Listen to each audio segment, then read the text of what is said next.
New Avengers, by the end of the movie, yeah, you are curious to see them continue to work. But it's just, it also still kind of feels like they weren't really, like you made the comparison for the group to be Suicide Squad, and that, yeah, um DeFontaine, you know what I'm saying? Like, she's gonna be calling out these different missions for them, and you know, Valentina's gonna be setting them out to go do some stuff, and like maybe they'd even try to do like a Dark Avengers angle with these all being like Black Ops characters who have no hesitate, like they are quick to kill somebody. Like each one of them, they do their job. So when you have that part of it, comparing it to Suicide Squad, yeah, I could absolutely see how that would work. And because they worked together because they had to in order to survive, as opposed to in Suicide Squad, if you don't do what I tell you, I'm gonna blow your head up. They never, you know what I'm saying? Like they didn't have that bonding until Right. the end of the movie. Whereas this movie, as they're going along, you can see them like they jump right into a situation where everybody's trying to kill one another, and they're like, okay, Mexican standoff. Well, I tell you what, I don't want to die here. You probably don't want to die here. How about we work together to get out of here? And from there, it just became like, if we keep working together, good things will continue to happen. Mm-hmm. So there was that side. Um, John Walker, he's still John Walker, but he's a little less John Walker-ish. Right. And There's somebody who offsets what we don't like about him. Like, we know Yelena. is somebody constantly busting his ass about being the asshole he Yeah. is and calling him out?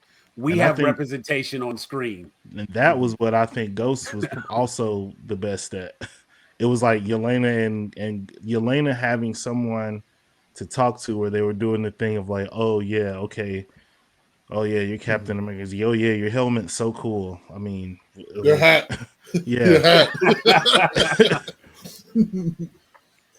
But even and looking at him, he had his heroic moments, and when you listen to him, like it's funny that he is actually like probably a better soldier than he ever would have been Captain America. You know what I'm saying? If he had just continued to be a Black Ops soldier, he probably could have retired with all the honors and yada yada yada. But once he became Captain America, he had to live up to that. I don't think these characters were supposed to be like I don't No, necessarily think they were designed with them to be necessarily likable. Like, I think the whole New Avengers idea that they're trying to push on us, I think it's satire. I don't think it's Marvel literally trying to make us believe that, oh, y'all are gonna be the New Avengers, which is why in the post credits they kind of introduced that whole, all Avengers with a Z. Right, exactly. You know what I'm saying? Because we're not. Are we really supposed to take y'all seriously as Avengers? Y'all are not going to save the Earth. Y'all are not able to do that. Y'all are not capable of that. Y'all are just a step. Y'all are barely Defenders level. You know what I'm saying? Y'all are barely Defenders level. Like, I'm sure Luke Cage could come in here and fuck any one of y'all up. So, again, I think that it's satire. I think what the movie did a good job of is just taking these characters which we're kind of what we're aware of, and then giving them a story that we could actually enjoy watching unfold. I could just enjoy watching their story unfold just for that purpose. Not even trying to like, oh, I hope y'all get to save the universe someday or save the planet someday. And I'm sure they'll play their role, and they'll sneak on somebody's ship and switch a wire or two and beat a robot or something like that. But just make the damn movie enjoyable. Make me like watching a Marvel movie without, one thing they did really good, especially with the end credit scene, is connecting the movie to a Marvel movie, right? Like, you're connecting it to something that it's not like a super duper big secret, right? You connect it to the Fantastic Four, and we know the Fantastic Four is coming out. So, yes, good way to show that y'all are actually trying to make this part of the same universe. Like, you don't do any of that Eternals bullshit and Black Knight us and all this other crap that nobody cares about. You know, like, okay, post-credit scene that matters. Exactly. So John Walker's John Walker. I mean, he's an asshole. Is he likable? No, I didn't come out that movie liking him, but I did come out of that movie understanding. I get why you're a bit of an asshole. I kind of understand. You know what I'm saying? Like, it's tough. Your wife is, it's hard on you. Your wife is, oh, watch the kid. And you're like, I'm watching the kid. And it's like, yeah, I don't want to be with you anymore because, you killed the dude with the shield. And now you're a bit of a butthole to me, so I'm out. And now he's like, yeah, I'm gonna be an asshole to people because, I got to see my kid every 2 weekends now. So, to me, it was more of an exercise in redemption than building the new Avengers. Because, I mean, like you said, we know these are not, or it might have been Jeffrey, I'm not sure. We know these are not the new Avengers. We know that. But it was a moment, a way to redeem them enough to pull them into the Doomsday storyline as positive contributors without them actually being the new Avengers. Because once again, we know that is not going to happen. But it is a way to make them, to shine more positive light on them so that they can go and contribute in Doomsday. And it makes it make sense like why they still are together after the events of this movie, because they're not really like even though they're like, yeah, go Thunderbolts, they're not really a team. But now they're kind of like locked in because all them people saw them working together. The cameras was there for the thing. So it's like, if you leave, now you got to deal with the questions. It's like leaving the boy band. Like, when are you guys going to get back together? Are you guys just on a hiatus, or are you going solo? Yeah, solo project happening. I mean, honestly, them being the new Avengers was never the plan. That wasn't even Valentina's plan. That was just what she said to save her ass at the last minute. For sure. And you know what I'm saying? Like, now they're stuck as much with having to be the new Avengers as Val is stuck with them having to be the new Avengers. Right. It does give her the opportunity to keep Sentry, which ultimately is probably all she's planning, and whatever she's got to do to make that happen, she's gonna rock with that.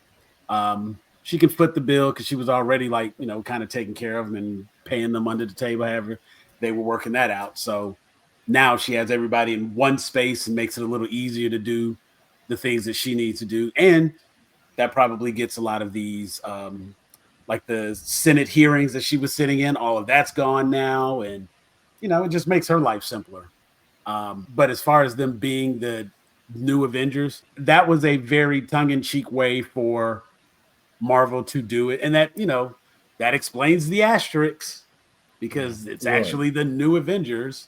But, I think it was, what's interesting with that is that it's not, there are like 6 or 7 different Avengers groups in comics. So whether you have the Avengers, the new Avengers, the West Coast Avengers, the all new Avengers, you know what I'm saying? Young Avengers. It's just whatever Avengers team you have this week. And they're constantly rotating members in and out and that sort of thing. This is just the group that's here at the moment. And even with that, it's like, so if Bucky is a full-time Avenger, is he still a senator? Or is he not a senator anymore? Or do we even know what's happening with the senator part? You know what? It's cool. It doesn't matter. He was a senator for as long as he needed to be a senator to do senator things. He's getting back into his Bucky ways. He get back into his Winter Soldier ways. And that seems to honestly be where he's more comfortable, because he didn't really seem comfortable being a senator. Even when he's having a conversation with Wendell Pierce, amazing addition. But even as he's having a conversation with that character, he's like, no, we're talking here because it's between the sight lines of the cameras. He's like, bruh, you a senator, okay? Stop the cloak and dagger stuff and be a senator. And then the rest of the movie, he is Winter Soldier. Yeah. So, cool. Let's just stay there. Don't, because the back and forth is stop. Just stop. But I do like the way they tried to show that he's not good at being a senator. Yeah. Right? The whole, I mean, like, they interview him and he's, Bucky's the only person. A concerning problem that we're concerned about. Bucky's the only person who's actually been through therapy. He's done his redemption list. He's apologized and made amends. And, he talked with the old Chinese man to tell him, or Asian, I don't want to be insincere. He spoke with the old Asian man to let him know about his son. You know what I'm saying? He's done the work and done the therapy. So honestly, like, he's probably the most grounded at this point. Right. You know what I'm saying? So he's put forth the real effort to try to be a senator and move in a different chapter in his life. It just so happens he's really good at this other thing. And that's probably where he needs to stay. It does seem weird, though, that he's not the leader of said team, but Yelena's more interesting and more entertaining as a lead. So, I mean, let it be Yelena and her amazing friends. I think it's more the duality thing where they're gonna have like Bucky is their Steve and Yelena is their Tony, like the emotional center of the group. But like when it's time to go into battle, like Yelena knows what she's doing, but like Bucky is like a true blue tactical, like whatever he says, do that. Yeah. Right. We already know he's, as far as it comes to who's the most powerful in the group, it's Bucky. Right? If there's tiers and levels to how powerful they are as heroes, well, he's the one that's actually on par with Captain America. None of them are even close to being on par with Captain America. Bucky can legitimately fight Captain America. None of y'all could. So he's got to be the one that, you can't just throw him in because he makes it too easy, right? It's just too easy for him to, get thrown in there. So I like to, keep Yelena they're just street level heroes, man. I mean, but I think it's going to be interesting because they are higher level than that. They have street level powers, but I think they're a little bigger than that. But I also think that it's going to be interesting to see them contrasted with Sam's Avengers that are gonna, I don't know when they're gonna be revealed, maybe in the Fantastic Four after credit scene or something. But I mean, we know he's pretty much got like some teenage girls, Captain Marvel, and even though like his team is gonna be the one with the powers, their team is the one with the like battle tested experience. So they've got the skill set. So I think it's going to be interesting. I think there's going to be, they're going to fight at some point, but I think that resolution and what will bring them to be on each other's side eventually, and how that interaction plays out is going to be interesting to me, because there's already like a lot of connections, right? Like Sam and Bucky, you got Yelena and Kate. I don't know if like Ghost and Ant-Man and Wasp and Ant Girl or Young Wasp, or I don't know what she's gonna go by, but so there is already Cassie. I mean even John Walker and Cap and Sam, like that's just he's living your life, big dog. So how's it feel to be me, Flash? I think with this movie, it's like it wasn't like a revelation, but I think I ended up giving it an 8 because it was like this movie had a purpose within the grand scheme of the MCU, and that purpose was a bit transitional.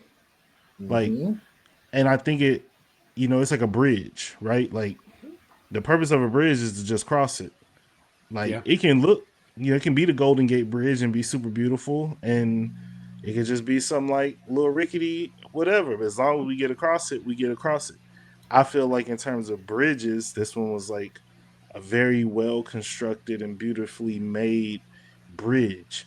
But I don't even know why people would compare it to like Endgame, because Endgame is like a destination. Nothing is like it's really not fair. The only thing to compare to Endgame is Endgame. No, I don't think there's anything else even really in cinema. Like maybe Jason X just in terms of foolishness Well, you and would have somehow to everything. But like, basically the only thing you can compare to Endgame is whatever they do at the end of the big Doomsday saga. If that wraps up the way that right. Endgame wrapped up, we can compare those two things in. When DC finally Right. gets to a place where they can make something interesting and earn a team movie, like we can compare Justice League. Teresa's like, You know what I mean? Like it ain't gonna when happen. they figure it out, Yeah. then we can compare their like magnum opus to like Endgame. But Endgame is not like that should not be the standard. We should be looking at like, is this better than Thor 2 The Dark World? Is this better than Avengers 2 Age of Ultron? Like, Hey, that was a good movie, man. no, it wasn't. It wasn't. We can be honest about it. It was so bad they had to take Captain America and make it a Avengers 2.5. Ouch.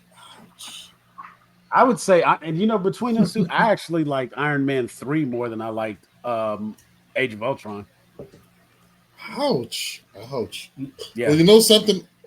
I'm also one of the few people that like that Wolverine Origins movie. So The first one? with the terrible Deadpool, Oh yeah, that movie's terrible. I actually it's one of those so bad it's good movies. No, Like, it's not. It's terrible. Honestly, Another horrible Gambit. I love That that movie- Gambit. Will I Am as bootleg Nightcrawler. All right, yeah. Right, he can even argue with that one. Yeah. Well, there are fall elements back of that on that movie. There are elements of that movie that got wasted being in that movie. Mm. So I get what you're saying, RG, but all of it together makes that movie. So we can't just forgive and pretend like the whole thing isn't bad because a couple of parts are really good. Like they did Blob beautifully. Honestly, they did that really good.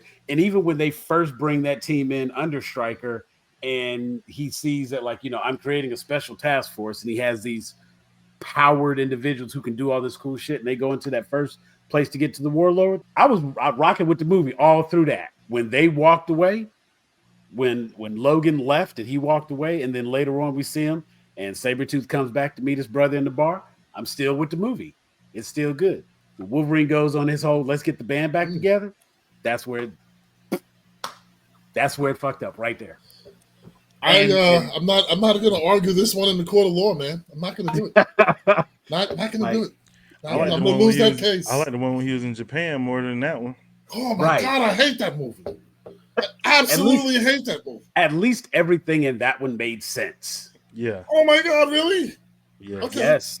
Woo. In comparison, tonight is definitely not about Wolverine origins. There you go. I feel the rabbit hole turning into a black hole, slowly sucking us in. There we go. Yeah, not gonna do it. Thunderbolts. As a whole, some good performances. Obviously, like I think we've picked out the standout performances. Florence Pugh as Yelena was, you know, she could carry this whole movie. She did a damn good job. Had no problem putting the movie on her back. Didn't have to, but she tried. David Harbour definitely did his share of the heavy lifting, and I feel like all of the cast was solid in their roles as their characters. You know, Wyatt Russell was this version of John Walker, and I can't even say this version because I feel like if we had seen more of him not juiced up and he had time to be himself, getting to see U.S. Agent on screen, like you kind of got to give him a little bit and say like, okay, he's had a little time to play with the super soldier serum and figure out what he can and can't do. And yeah, that opening sequence and whatnot, if he wasn't going up against like highly skilled people like Yelena, he would probably be able to like mop the floor. And I mean, it's really difficult to touch Ghost. So, you know, he was a little outclassed in that regard, but watching him operate especially against like the other soldiers and stuff, like, okay, get a band his props. He did good in this. And I think they did a good job taking the helmet off to not have him looking stupid. And by the end of the movie, he's got on his Ranger beret. So yeah, I agree with Teresa. It was definitely more of a redemption arc for him and letting him redeem himself and be U.S. agent because he's not Captain America. He's no longer Captain America. That is That is done. So take off the helmet, the hat, his cap. Like, let that go. Bucky is Bucky, and I think all the Thunderbolts. Can I get thoughts from you guys on Julia Louis-Dreyfus? Elaine as the bad guy. How? Because she irks me. I cannot take her seriously. Julia Louis-Dreyfus? Yeah, in that role. I cannot take that her seriously. I think that she's doing a wonderful job in that role because I hate Valentina. She is playing great, and as far as I'm concerned, Valentina is the bad guy in this movie. Yeah, same. Because she's so manipulative, and that end part. Well, Sam was saying that she kind of had to do that to cover her ass. To me, it felt like, sure, she did have to change course, it within the movie, but that was just so nobody else saw it coming, completely manipulative, and I have hated her since, was it Wakanda Forever? Captain Winter Soldier. Captain America Winter Soldier. Yeah, I can't stand her. So to me, Falcon and Winter Soldier. Dreyfus is doing a great job in playing a terrible person. Yeah. I agree. I was gonna say, like, she is, because like she's also playing that like role that Sam Jackson has played as like the connective tissue between like the civilians and all these like events that are going on, right? Like, even though the Avengers kind of worked independently, if Nick Fury said go, they went. And so now she's kind of like in this role, but she's doing it in a darker way. Right. She's doing it with like a twist on it.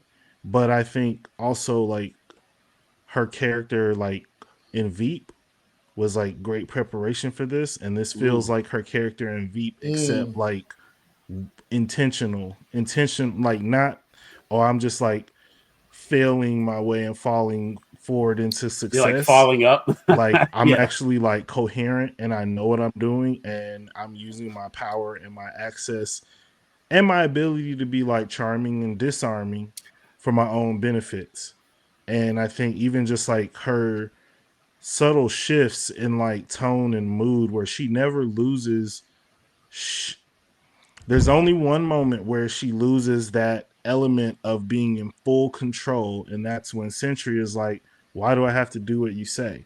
And it's like, she's so used to being like on top of everything, and she's just so used to her manipulation working on people that like when he kind of like breaks free of that, she is taken aback. But everything else, even like Geraldine, like not Geraldine, her real name is Geraldine, Mel, her assistant, like feeding the information to Bucky. It's like she knows all that's going on. She's allowing these things to happen.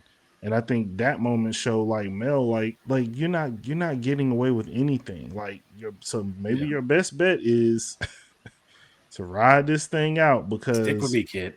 You see what she does to loose ends. So I think for the Valentina character is, I would say she's doing a great job playing that character, because we're used to seeing characters like a charismatic Sam Jackson. We're used to seeing a hard ass Viola Davis as Amanda Waller. And even if Amanda Waller's methods are questionable and whatnot, you genuinely believe she thinks she's doing the best for her country to protect the people and save the world. That's what she believes. Val is like a Karen version of that, because she's only concerned with what she wants. And that's the part of this character that she's portraying so wonderfully, because like Jeff said, she's always appears to just be in control, in the know. Nothing surprises her. She's got a surprise of her own that you didn't know. You know what I'm saying? Like, she's definitely going to one-up you in every conversation. And she's got that ability to spin everything the way she needs to at all times. But deep down, there's probably a desire to maybe do some good if she can, but only if she can get paid for it. only if she can make money. Right. In She's like Lex Luthor. Like she needs the world to be around so she can control it. When people come in trying to destroy the world, like that's bad for business. Right. Like we can't let everybody die because who's gonna get my coffees and bring me my like no. She needs someone to rule over, so she needs humanity to stay alive. And so I appreciate the Lex Luthor comparison. Because the thing about her with Amanda Waller that I know, and there are quite a few other people that try to relate her to Amanda Waller. And I think the thing about Amanda Waller is Amanda Waller kind of eludes I need to take her seriously. She's dangerous. This person is dangerous. I never felt, while I felt that Valentina is manipulative, and while I felt that she was powerful, I never felt that she was someone that inspired fear. Like just fear through the character, like as opposed to fear through, oh, I know she's connected and I know she can do certain things and get things done. But I don't think she's honest. I don't believe that character is even designed to instill fear in you directly. She is meant to be very calming and relaxing because every time she seems so aloof and non-confrontational about everything. Like here it is, my man just had to give the shield back, and she's just like, oh, look at the room in here. Isn't this beautiful? Yeah, here's my card. You should call me sometime when you're ready to, do the thing. Just whenever, call me. Okay. And you know what I'm saying? Like, because she is so just non-committal to everything, she does just blow everything off because she's not the one who's going to pull the trigger. But she knows it's only a phone call away. She has that type of internal control. And that's what allows her to be so very unbothered. And I think it's that type of character who is unbothered because she knows she has that kind of power. That in itself is a clear example of having that kind of power. I guess I just don't like it. I don't like that. This may just be a personal preference, and that I don't like seeing that in the thing about Amanda Waller that eventually justifies all of her manipulation and all of her behind the scenes work is that it's not nefarious, right? Amanda Waller is not trying to fuck the world over or screw things up. She's about protecting America. Absolutely. I agree. The thing with Valentina's character is it's how does somebody like this, who is clearly a completely selfish and did you watch The Residence? Did you watch The Residence? There's nothing altruistic about this person.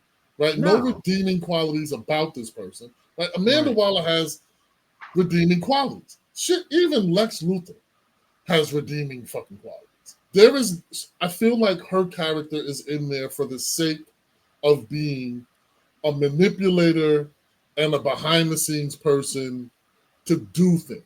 So I guess that's the only reason why I don't like her in that role, but it's probably just a personal thing that I can't. Is it you don't like Valentina? So you don't like Valentina as a character, and I don't like the way Julia. I don't like the way Julia plays it.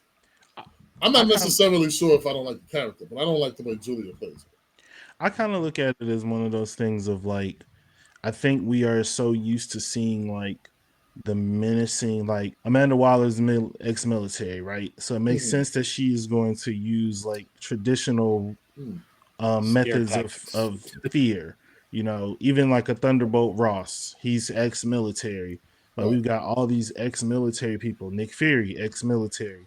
So there's like an amount of like order and decorum that we are used to seeing from those people, a certain, I guess, even a code of honor to a degree, where it's like, even if you're like a bad guy, if you're ex-military, you don't turn your back on your brothers, blah, blah, blah, except for like maybe like a Killmonger or somebody like that.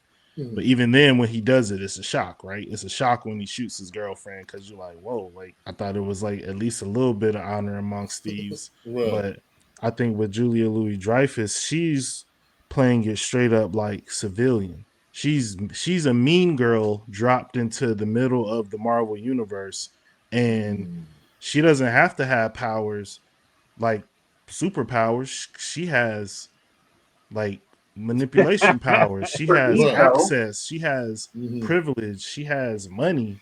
She's You know the what I mean? final boss of all Karens. Okay, you're not getting past She's her. Palpatine.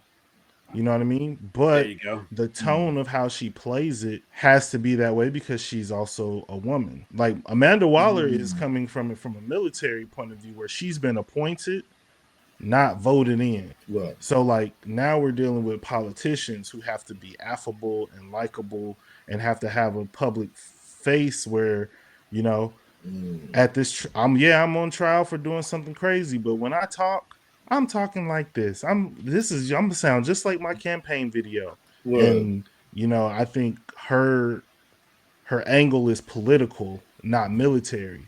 So it's always gonna be off-putting because she's coming from an angle that's not like two foes go head to head straight up, and whoever comes out on top, that's who comes out on top. She comes at it from a point of like, but what if I bring in the strongest one, and then the second one takes, and I can decide how I want to do it. You know what I mean? Straight Don to King. display. But if you need this reminder, one, she's straight up asked, did we remember to? And two, she had that button. She was about to press it. And she was head of the CIA, and will probably pick up a handgun and know how to use it. So I would say that side of it.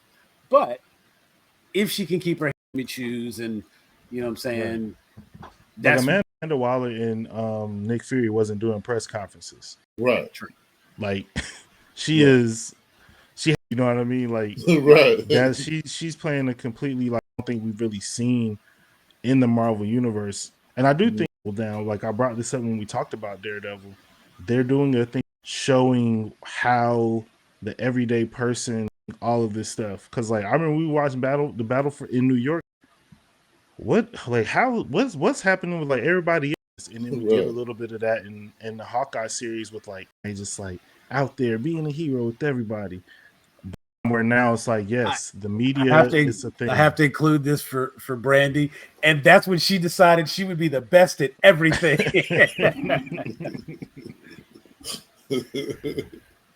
But I think the front facing public view, it is going to be someone like, because even Coulson was like not somebody that he would be on scene, but nobody got to talk to Coulson. He would be on scenes that the news didn't even know about. Right. Exactly. You know what I'm saying? He'd be the first one to be like, make sure that we stop the camera crews about 2 miles over that way. Like the misdirection and whatnot. And people are like in her face and she's talking. She's on TV. She's like, right this way. Here we have Thor's hammer. You know what I'm saying? And for her, a lot of that is like being able to just control the narrative around what's happening. And she's gotten very, very good at that over the course. Because if you go back Wakanda Forever, when she showed up, you know, it was TV cameras everywhere. You know, they were all right there. But what's that agent's name? But the husband, the ex-husband, when she's talking with him, right? Agent Ross. You know what I'm saying? Talking with him. And so, of course, it's just like she has intel that he doesn't have. Right. You know what I'm saying? And it's like because she's probably somebody that has the power broker's phone number.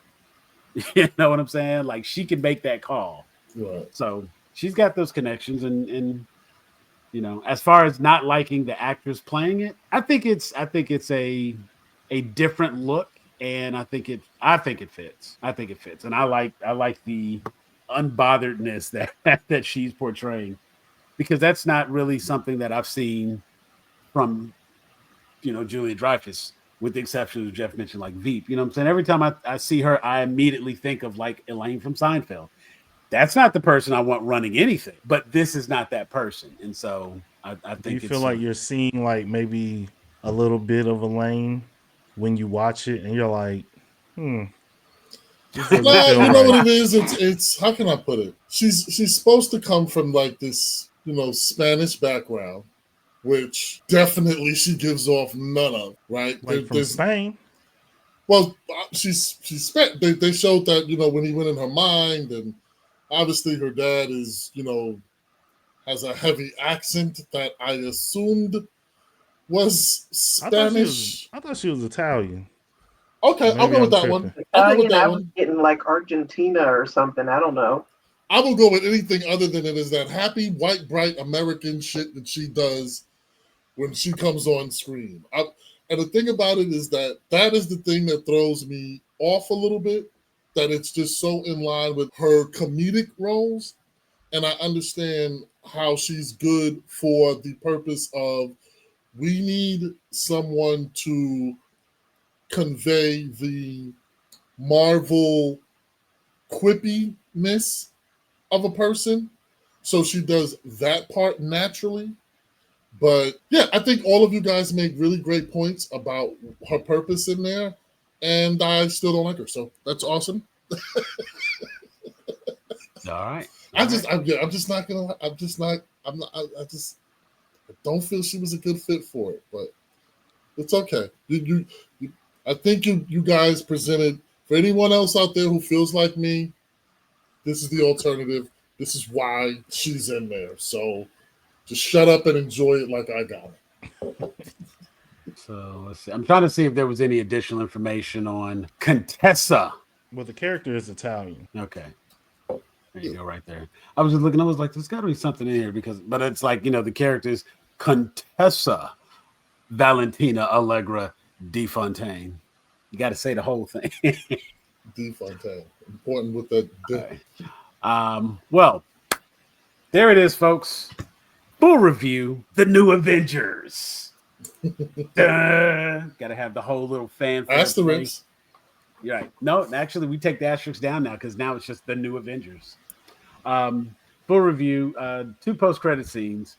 For the post-credit scenes, RG, you had mentioned a direct tie-in for Fantastic Four, and we got that coming out, and with that being the next Marvel movie that's coming out, that was a hell of a time jump there, 14 months later, and so I'm curious to see how we're gonna get that time closed up by other characters. They'll have to show that this takes place during that time taking place to show that it's 14 months prior, so that it all kind of matches up at the same time.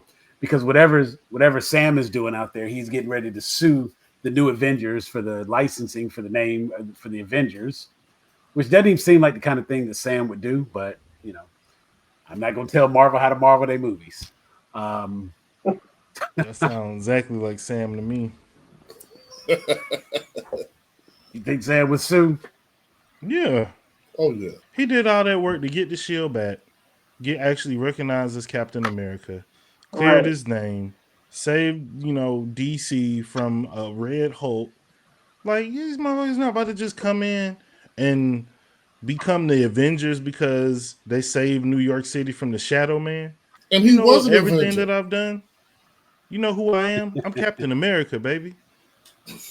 Like, first of all, ain't no Avengers without Captain America.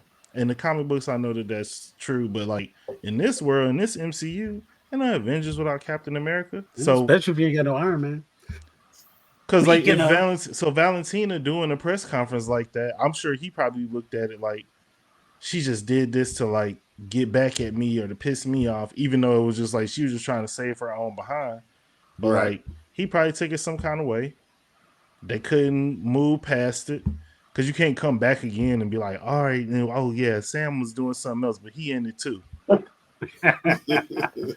and he's probably like, since when does a government official tell the Avengers what to do? We just went through this in Captain America in Avengers 2, Age of Ultron. We just went through all this. So I see him fighting it. I guess suing would be the only way he could fight against it. It's just, and maybe he has a really, really good lawyer to work on that litigation. Yep, She-Hulk. Message. He says She-Hulk. Actually, he might have 2 really good lawyers then. I'm for the She-Hulk. All right. Well, folks, we hope that you've enjoyed this review. Make sure to like and subscribe. Follow us everywhere you find GrownAGeeks. If you like the videos that we put out, man, give a thumbs up, subscribe to the channel, share the information. It really helps the channel out a lot. and we greatly appreciate it. For RG, Teresa, Jeffrey, I'm Elder Geek Sam, and we are out of here.